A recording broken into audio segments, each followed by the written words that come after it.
네, 여러분 다시 잠시 왔습니다. 이 미래 경영이 IT나 경영정보학과 직접적인 관련이 없기 때문에 좀 간단하게 정리한 것이 낫겠다 싶은 생각으로 지금 짧은 거 한 두어 개만 만들어서 이번 일단 정식 동영상 강의 끝마치 하겠다. 물론 우리가 종강도 남아 있지만 종강도 한 30분 정도 우리가 이번 학기를 총체적으로 정리해보고 학기 말씀 안내를 하는 그 정도의 시간으로 아마 진행이 될 것 같습니다. 그래서 아마 지금 이제 이 미래 경영에 대한 앞으로 향후 한 90분 정도 동영상을 을 가지고 이번 학기를 총 마감할까 싶습니다. 그래서 잠깐만 저랑 이제 마지막이니까 우리 유종의 미를 거두기 위해서 잠깐만 저랑 같이 해주기 바랍니다. 이 그림에서 지난번 이렇게 설명했지 않습니까? 세상이 급변하고 있는데 이 급변한 세상의 가장 속도를 가속화시킨 요인이 바로 IT란 말이죠. 물론 다른 분야도 변하지 않는 건 아닙니다. 지구촌 시대에서 글로벌 사회가 하나로 엮어지고 BT, 나노, 그다음에 스페이스 테크놀로지, 유전공학 등등도 물론 이 변화에 큰 힘을 발휘하고 있지만 아무튼 IT가 제가 보는 관점에서는요 가장 급하게 이 세상을 변화시키는 요인으로 작동하는 걸 제가 쭉 지켜봤기 때문에 미래를 내다보면 오직 좋을까, 또 미래를 우리가 창조해가면 얼마나 좋을까 하는 생각으로 미래 경영이라는 학문을 개념화시켰다고 이야기를 했지 않습니까? 그래서 오늘은 지금 이 시간에는 잠깐 우리가 지난번에 미래란 무엇인가에 대한 화두를 던졌고, 미래는 다가오는 것이 아니다, 우리가 만들어갈 수 있다, 그렇게 노력하자는 그런 이야기를 했고 주장을 했고요. 그러면서 미래학의 역사, 또 미래 연구자들, 다양한 미래 관련 서적들, 21세기를 이끌어왔던 선지자들, 또 미래학이란 무엇인가, 또 미래 경영학이란 무엇인가, 이런 개념을 정리를 했던 것 같습니다. 그리고 나아가서 마지막에 여러분의 학기 말씀 문제에도 포함되는 개인의 미래 경영 방법론을 좀 소개를 했던 것 같습니다. 오늘은요, 길게 설명하지 않고, 구체적으로 들어가지 않고, 슬라이드는 많이 있지만, 좀 짧게 미래 경영의 개념을 다시 한번 정리를 하고요. 그 미래 경영을 어떻게 할 것인지에 대한 방법론, 기법, 사례, 잠깐 언급을 좀 하면서 일단 매듭을 지을까 싶습니다. 우리가 지난번에 이런 이야기를 했었죠. 결국 미래 연구라 하면요, 굉장히 폭넓게 우리가 생각할 수 있다. 이 그림을 좀 다시 그려봤는데요. 과거로부터 현재까지 추이를 분석하고, 만약 그 트렌드를 분석하고요. 만약 이 핵심 트렌드가 지속된다면, 미래에도 지속된다면 과연 어떤 일들이 벌어질까?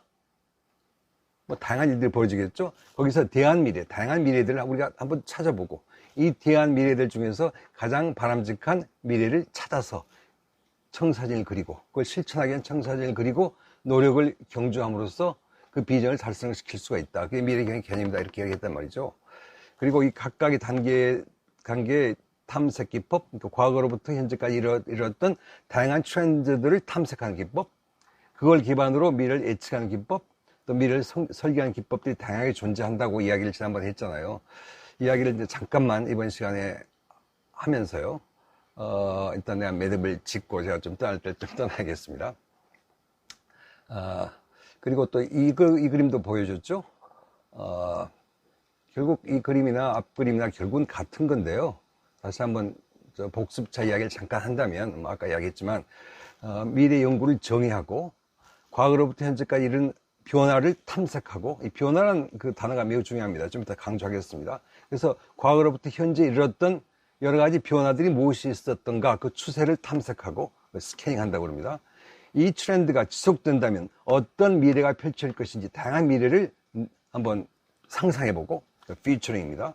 그 상상하는 미래상 중에서 우리가 가장 바라는 미래는 무엇인가, 그 미래를 찍어서 우리의 비전으로 삼고, 그 비전을 현실화시키기 위해서 설계를 하고, 그걸 노력으로 이루어내자 하는 것이 바로 포사이트라고 이야기를 했고, 이것이 기본적인 미래 경영의 틀이며, 꼭 이 단계를 거쳐 나가는 건 아닐지언정 여러분이 학기 말 시험에 여러분의 인생의 미래를 한번 펼쳐서 비전을 설정해보고 한번 노력하는 청사진을 그려보라. 이쪽을 좀 스킵하고요.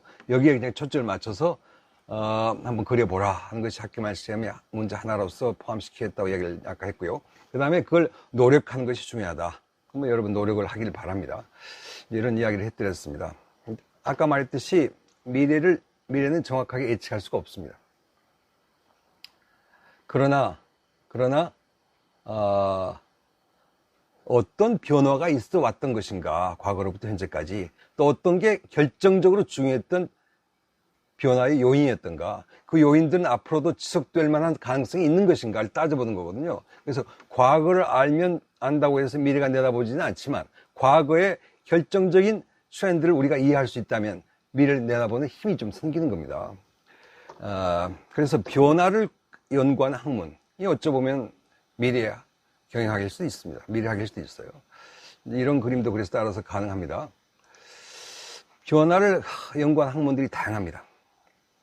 예를 들어서 역사학 같은 경우는요, 과거에 어떤 일이 일어났었지, 어떤 변화가 있었지 하는 걸 연구하는 학문이 역사학입니다. 언론학은 현재 어떤 변화가 일고 있지 하는 걸 공부하는 학문이 바로 언론학이에요. 근데 미래학은 미래에는 어떤 변화가 있을 것 같지? 하고 이렇게 예측해보는, 짐작해보는 게 바로 미래학이니까 각각 이 변화가 핵심 단어 아니겠습니까? 중요한 것은 그러나 역사학이나 언론학은 이미 알고 있거나 눈에 보이는 혹은 알고 있거나 그 변화를 우리가 연구하고 탐색하는 거거든요. 거기에 비해서 미래학이 추구하는, 공부하고자 하는 변화는 모르거나 아직 보이지 않는단 말입니다. 그래서 이제 우리가 난감한 거죠. 그러나 안 보인다고 눈을 감고 있을 수는 없다고 그랬지 않습니까? 우리가 안개 속에 차를 몰고 갈 때 눈앞이 안개에 자욱해서 안 보인다고 해서 그냥 눈 감고 운전할 수는 없다고 했지 않습니까? 한번 내다보자는 겁니다. 비록 안 보이지만 또 모르지만 한번 내다볼 수 있도록 해보자. 그래서 미리 알아내고 볼 줄 알도록 해보자는 것이 바로 미래학이 추구하는 거라고 이야기를 했죠. 그래서 변화라는 단어가 핵심 단어입니다. 그래서 변화를 읽는 이론들이 다양합니다. 제가 구체적으로 들어가지 않고 좀 짧게 개념만 설명을 좀 하려고 그래요. 지금 이 시간에는. 변화를 읽는 학문이 이론이 다양합니다. 변화에 대해서 4차원 이론. 변화는 4가지 시각에서 바라볼 수 있다. 변화의 원인이 무엇이었던가? 얼마나 멀리 내다봐야 되는 것인가? 변화의 속도가 얼마나 어떻게 되나? 또 변화의 형태는 무엇인가? 이런 것 좀 더 이야기하겠습니다. 이런 게 있고요. 또 단속 평형 이론이라는 것도 있습니다. 잠깐 우리가 생각할게요. 그 다음에 시스템적으로 사고할 줄 알아야 된다. 변화를 제대로 읽으려면.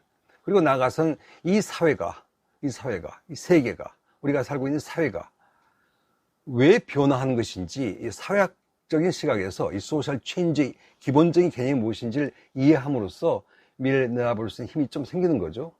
왜 변해왔던가? 왜 변하나, 사람은? 왜 사회는 변하나? 이것을 우리가 좀 깨우쳐보자는 이 3가지 관점에서 우리가 잠깐 언급할 필요가 있어서 그걸 이제 이야기를 해보겠습니다. 변화를 읽는 이론. 첫 번째, 변화의 4차원 이론을 보면요. 이래요. 잘 보일까요? 4가지. 원천, 시계, 속도, 형태. 4가지가 있다고 그러잖아요. 첫 번째, 변화는 어디서부터 오는 것인가? 변화는 어디서부터 오나? 세상이 변하고 있습니다. 급변하고 있어요. 세상이 어떻게 다가오나? 아니, 어떻게 변하나? 그 방향은 어디서부터 시작되나? 인바운드가 있고 아웃바운드가 있습니다. 인바운드는 변화가 나에게 다가오는 게 인바운드예요. 근데 아웃바운드는 내가 변화를 일으킨 주체가 되는 겁니다. 인바운드, 새로운 인터넷 기술을 개발해가지고 누군가가 그것이 인바운드로 다가와서 나는 인터넷을 사용할 수밖에 없도록 돼 있잖아요, 지금 현재. 그죠? 그죠? 가까이 할게요. 그죠? 그럼 다가오는 인바운드 변화였습니다. 그러나 아웃바운드 변화는 내가 우리 이렇게 카페를 열어서 많은 사람들을 동참시키고 유튜브 방송을 통해서 많은 사람들이 영향을 미치고 그들이 만약 변화한다면 나로 하여금 아웃바운드 변화를 일으키는 셈이 아니겠습니까? 시민운동은 아웃바운드 역할을 하는 겁니다. 이 사회를 변화시키고자. 정치인은 정치와 법을 통해서 인바운드로 나에게 다가오는 것이 법과 정책일지언정 위정자들이 나의 활동을 제재하고 아니면 격려하고 산업을 육성시키고 이럴지언정 경우에 따라서는 시민운동의 노력이 아웃바운드로 다가가서 정치인들의 생태를 바꾸고 더 나은 국가로 만들 수 있거든요. 그래서 자그마한 힘들이 모여서 아웃바운드로 나가서 세상을 바꿀 수도 있고요. 그래서 당연히 변화는 뭐 밖에서 나에게 다가오는 것이지 하고 우리가 생각할 필요까지는 없습니다. 아웃바운드 변화도 충분히 있을 수 있습니다. 작은 나지만 세상을 변화시킬 수 있거든요. 그것이 변화의 원천, 인바운드, 아웃바운드고요. 변화의 계층은 우리가 뭐 기업이라고 가정합시다. 나일 수도 있지만 변화의 계층은 내부적으로 일어나는 변화일 수도 있고요. 산업에서 좀 더 넓게 일어나는 변화가 우리 기업의 조직에 영향을 미칠 수도 있고요. 경우에 따라서는 세상이 지구촌이 우리 기업에 영향을 미칠 수도 있습니다. 내 기업은 작지만 이 기업의 변화의 계층이 큰 산업, 시장이라든가 고객이라든가 이 산업이 우리 기업의 향후 미래를 변화시키는 요인이 될 수도 있고, 경우에 따라서는 글로벌 모델일 수도 있습니다. 좀 더 폭넓게 이야기하면, 여기서 스팁이라고 그랬는데 좀 이따 또 설명할 기회가 있을지 모르겠는데, 소셜 STEP의 단어가요, 소셜, 테크니컬, 인바이러멘탈 혹은 에컬로지컬, 에코노믹, 그 다음에 팔러스입니다. 팔러시. 그래서 정치, 환경, 경제, 기술, 사회, 제 분야에서 변화가 나한테 다가올 수 있거든요.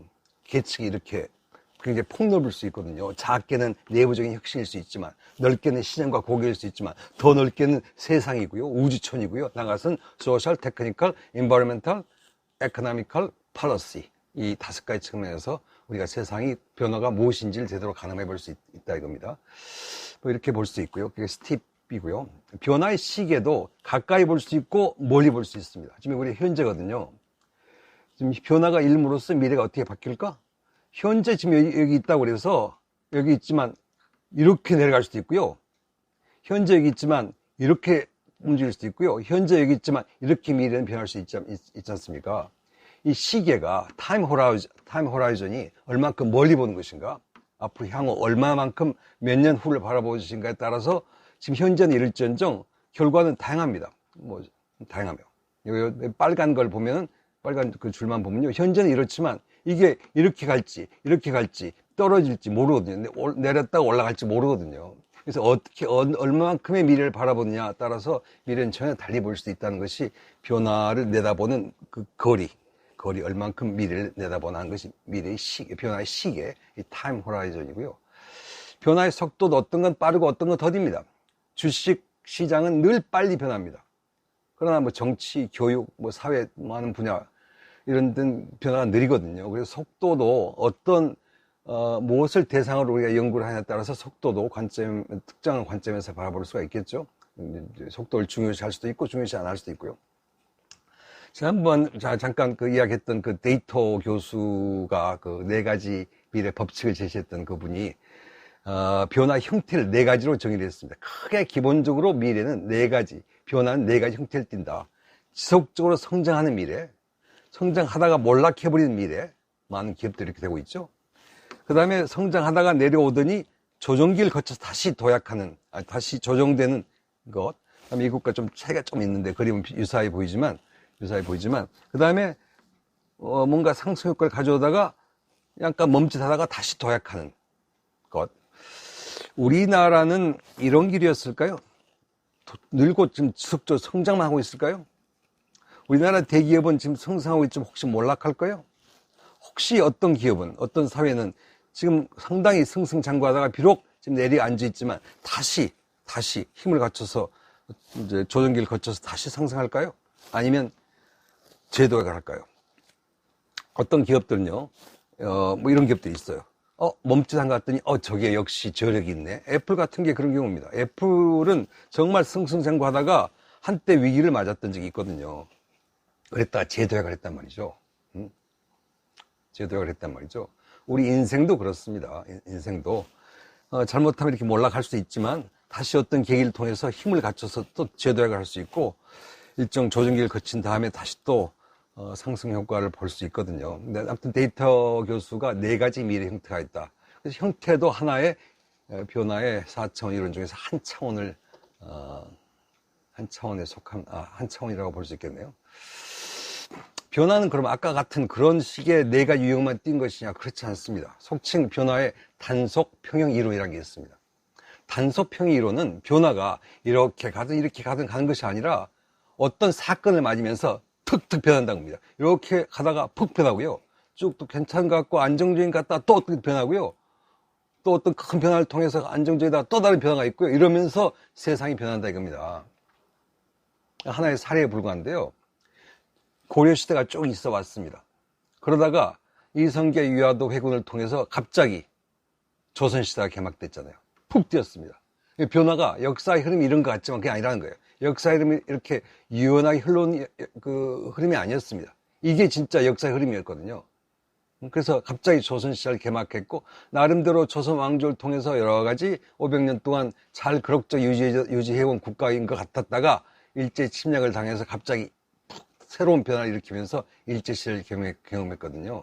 그러다가 세계 제2차 대전 그리고 일본의 그 멸망이 아니죠. 아무튼 패전함에 따라서 우리가 새로운 대한민국 시대를 열고 있고 지금 현재 이렇게 하고 있단 말입니다. 그래서 이 큰 변화가 이렇게 있을 때마다 뭐 구태타거나 전쟁이라거나 엄청난 사건이 있었다는 겁니다.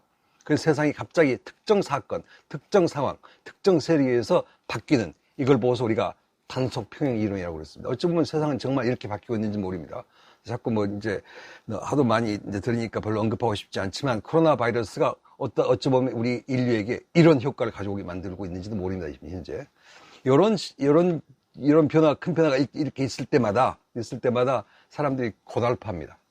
새로운 문화, 새로운 것에 적응을 해야 되거든요. 갑자기 새로운 왕이 들어오고 갑자기 일본군이 침략해 들어오고 갑자기 뭐가 이루어지고 이러면서 굉장히 그 홍역을 치르면서 다시 안정기를 찾아서 가나 싶으면 또 다른 사건이 발생한다 이겁니다. 그래서 변화는 이렇게 유연하게 흘러가는 것이 아니다. 이렇게 어마어마한 큰 사건을 통해서 새롭게 변신을 하면서 달라지는 것이 역사다. 이렇게 보는 것이 하나의 이론입니다. 뭐 교통기술의 발전도 나름대로 하나의 글자가 틀렸네요. 교통기술의 발전도 다르죠. 말 타고 다니던 세상에서 갑자기 자동차 문화가 생겼답니다. 속도가 10배가 빨라졌어요. 자동차가 발명되기 전까지는 이랬죠. 그러다가 자동차가 발명되자마자 갑자기 세상이 변하는 거죠. 마찬가지로 그래서 대륙을 뭐 마음껏 쏘다닐 수 있었는데 이제는 비행기가 탄생하자마자 우리는 세계를 날아다닐 수 있는 세상이 됐다 이겁니다. 속도가 빨라지면서 10배, 또 10배 우리가 우주를 탐험할 수 있는 시대, 우주 여행 시대도 얼마 남지 않았다고 그러지 않습니까?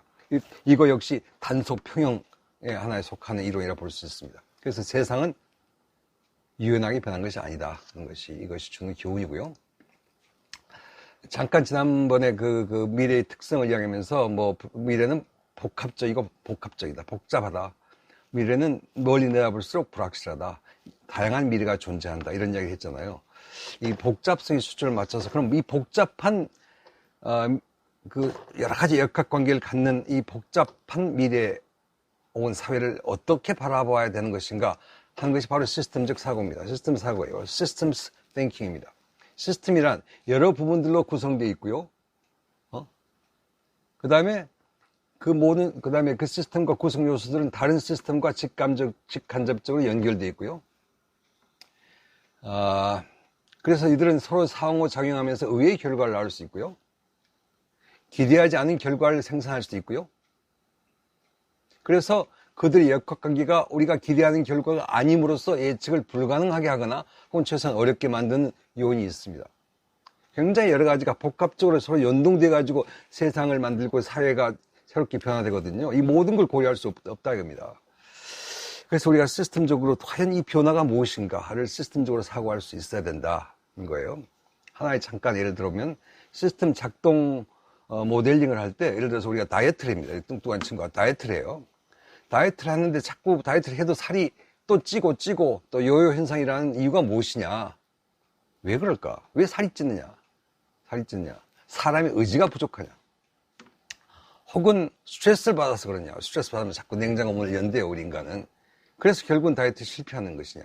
아니면 구조적으로 우리가 다이어트를 해도 다시 살이 뭐 한 5kg 빠졌다가 다시 찔 수밖에 없는 이유는 사실은 이 신체 구조가 우리가 안 먹기 시작하면 나름대로 에너지를 축적한답니다, 뱃속에. 혹시 계속 이 몸체의 주인이 계속 뭘 안 먹을까봐. 그래서 영양분을 아낀답니다. 아껴서 상당 기간 일주일 이상 뭐 다이어트를 심각하게 해도 아끼고 아끼면서 에너지를 최소한으로만 낭비를 한대요. 신체가 불안하니까 에너지가 다 달아질까 봐. 그래서 살이 빠져요. 빠르게 빠지는데 에너지가 축적돼 있다는 거죠. 그래서 일주일 후에 뭐 2주 후에 좀 빠졌네, 좀 먹기 시작하면요, 어이쿠야 드디어 음식이 들어온다. 그러나 이 음식이 혹시 먹다가 많은 음식일지 몰라. 그러니까 이건 아낀 채 이것도 가급적 최소로 낭비시켜야지 해가지고 오히려 더 살이 찐대요. 그래서 이게 과연 우리 인체라는 시스템이 어떻게 작동하는 것인가 참 생각하기 모호한데, 사람의 의지가 아니고 스트레스가 아니고 결국은 이 구조라는 겁니다. 인체의 구조가 하나의 시스템을 볼 때 역학관계가 참 모호하게, 참 희한하게 재밌게 돌아간다는 거거든요. 그렇게 이해를 해야지만 다이어트를 성공할 수 있다고 이야기를 합니다. 시스템은 뭐 두 가지 유형의 시스템이 있는데요. 사이버네틱 시스템이 있고 컴플렉스, 복잡계라고 말하는 컴플렉스 시스템이 있습니다. 뭐 다 설명은 않겠지만 우리가 시스템적 사고를 해야 할 때 두 가지 유형의 시스템이 있다 이거예요. 크게는 하나는 피드백 시스템입니다. 그게 사이버네틱 시스템이에요. 그 다음에 복잡계는 또 다른 유형인데, 첫째 피드백 시스템은 일종의 우리가 타고 다니는 자동차와 같아요. 전자 부품들이 막 엮여 있잖아요. 자동차는. 그리고 우리가 엑셀 밟으면 속도가 가지 않습니까? 나가잖아요. 그래서 인관, 그 다음에 단추들도 많고 여러 가지 기계들이 서로 역학관계를 맞으면서 운전자가 운전한 대로 자동차가 움직이지 않습니까? 하나의 시스템이에요. 자동차는 하나의 시스템입니다. 서로 피드백을 주고받으면서 자동차가 서로 부품들이 인간과 또 기계가 서로 어우러지면서 피드백을 서로 주고받으면서 움직인단 말이죠. 그런 걸 이제 사이버네틱 시스템이라고 그러고요. 복잡계 시스템은 서로 자기 조직화, 스스로 뭔가 이루어지는 겁니다. 예를 들어서 하나의 예가요. 이것들을 설명 않겠습니다만 이것만 설명할게요. 복잡계. 하나의 예가 일종의 교통 상황이에요. 그래서 우리가 운전을 하고 간단 말이죠. 근데 갑자기 차가 밀려요. 사고가 난 모양이죠. 차가 너무 밀려요. 그럼 우리가 샛길 찾습니다. 교통방송을 들어봐요. 그랬더니 사고가 났대요. 그럼 우리가 샛길 찾아서 옆에 길로 먼저 빠지거든요. 근데 내가 빠지니까 다른 차들도 뒤로 다 빠져요. 나도 다른 차를 따라왔고요. 그러면서 여기만 막히는 것이 아니라 이 길도 막히고요. 또 여기서 빠지는 다른 길도 막히고요. 막 막히기 시작해요. 지금 교통이 엉망이 되는 거죠. 큰 사고 한번 나면요.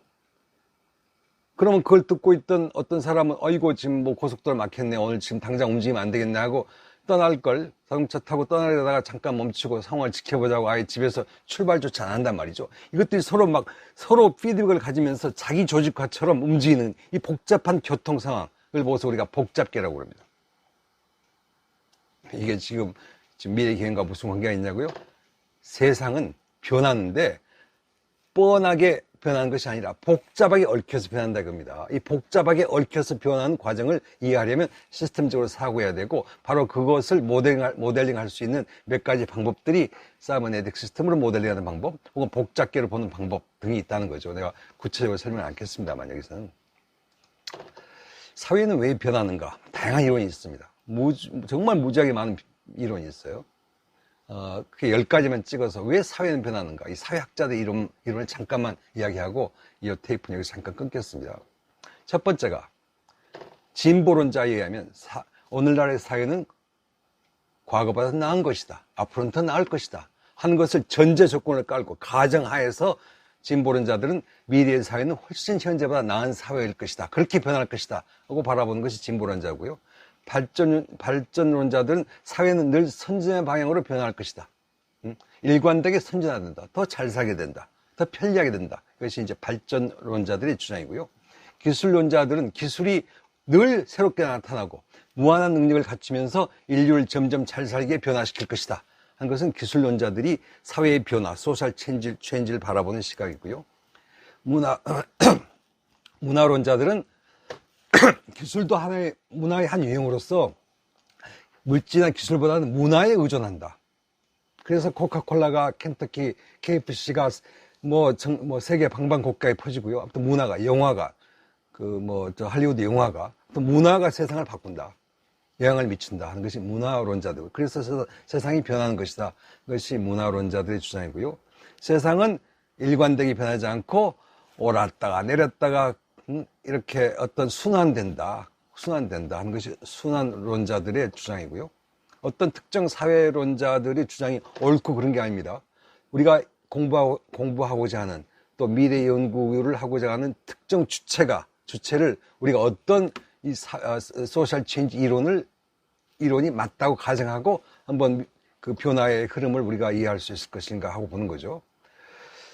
지금 우리가 지금 IT를 배우고 있는 입장이라면요, 어찌 보면 이런 걸 볼 수 있죠. 정말 기술은 정말 거침없이 개발되고 상상을 초월할 속도로 지금 새롭게 발전하면서 새로운 세상을 펼칠 거고, 그러면서 그 IT가 혹은 기술이 인류를 변화시킴과 동시에 더 잘 살게 할 수 있을 것이다 라고 가정을 하고 IT 기업의 미래, 우리 사회의 미래를 내다본다면 이 기술론의 가정을 따르는 셈이 되는 거죠. 이게 맞고 틀리고의 개념을 떠나서. 세상이 왜 변하는가? 갈등이 존재하기 때문이다. 갈등은 결국 사회를 변화시키는 촉매제가 된다. 그리고 사회 변동의 양과 속도를 높인다. 시장론자들은 돈이 변화의 핵심 동인이다. 돈이 결국 사회 변동을 만드는 가장 강력한 힘이다. 권력론자들은 권력을 쥔 사람들이 세상을 변화시킨다. 뭐 과거에 독자자들이 그랬죠. 권력이다, 핵심은. 세상이 왜 바뀌는가? 권력을 쥔 사람들. 세계 몇 안 된 10손가락에 드는 핵심 정치인들의 의지에 따라서 정말 세상이 바뀐다. 권력론자들의 주장입니다. 진화론자, 다이니 진화론 같은 거예요. 창발론자, 사회 변동은 하향식이 아닌 상향식을 끌어오른다. 작은 힘들이 모여서 세상을 변화시킨다. 작은 시민들의 생각이 세상을 변화시킨다. 뭐 이런 주장이 창발론자들의 시각입니다. 어떤 이론이 사회를 변화시킨 것이냐? 모르죠.